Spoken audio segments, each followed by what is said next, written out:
ইতিহাসের উপরে কোনো কিছু আরোপ করা যায় না। ইতিহাস ইতিহাসেই। আমরা কি গতকালে ফেরত যেতে পারবো না, এটাও তো অতীত হয়ে গেছে। আমাদের অনেক গৌরবের ব্যাপার আছে যেগুলিকে আমরা নিজেরা স্বেচ্ছায় বিতর্কিত করতে চেষ্টা করছি। এটা করা উচিত না। প্রবাসী অস্থায়ী সরকার, পরবর্তী পর্যায়ে এটা মুজিবনগর সরকার হিসেবে নামকরণ করা হয়েছে। তো এটা আমাদের বাস্তব ইতিহাস। ইতিহাসের উপরে কোনো কিছু আরোপ করা যায় না। ইতিহাস ইতিহাসেই। আমরা কি গতকালে ফেরত যেতে পারবো না, এটাও তো অতীত হয়ে গেছে। এটা আমাদের অত্যন্ত গৌরব এবং বীরত্ব ব্যঞ্জক অধ্যায়। এইখানে যে প্রবাসী সরকার বলি, আমরা অস্থায়ী সরকার বলি, যে সরকারের শপথ গ্রহণ, এখানে এটা জাতির জন্য অনেক গৌরব উজ্জ্বল একটা অধ্যায়। এটা অমলিন থাক।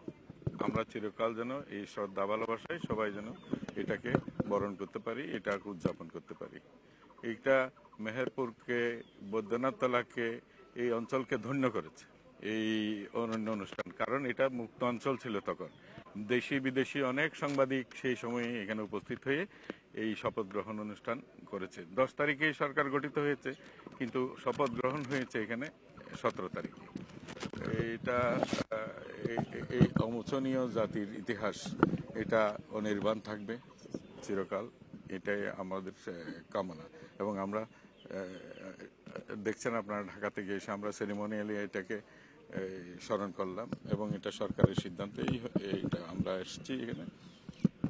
এটা আমরা মনে করি যে জাতির ইতিহাস কোনো কিছু আরোপণ ছাড়া যেন আমরা সবাই মিলে যেন সম্মিলিতভাবে উদযাপন করি। এখন একটু দেখে যাব এই যে কি পর্যায়ে ক্ষতিগ্রস্ত হয়েছে। নিশ্চয়ই এটা পুনর্নির্মাণ হবে, কারণ জাতির ইতিহাস তো অমোচনীয় থাকা উচিত। এটা আমরা ইতিমধ্যে নিয়েছি, কারণ বিষয়টা আমাদের জন্য গ্লানিকর। এটা যারা সত্যিকারের মুক্তিযোদ্ধা আছে তারা প্রতিনিয়তই এটাতে বিব্রত বোধ করেন, যে যারা মুক্তিযুদ্ধে অংশগ্রহণ না করেও মুক্তিযোদ্ধা হিসেবে নানানভাবে নিজেদেরকে স্থাপন করছে, নিজেদেরকে পরিচিত করাচ্ছে। তো এই ক্ষেত্রে আমরা অনেক উদ্যোগ ইতিমধ্যেই গ্রহণ করেছি। কিছু বিষয় আছে আদালতের রায়ের অপেক্ষায় আছে আমরা।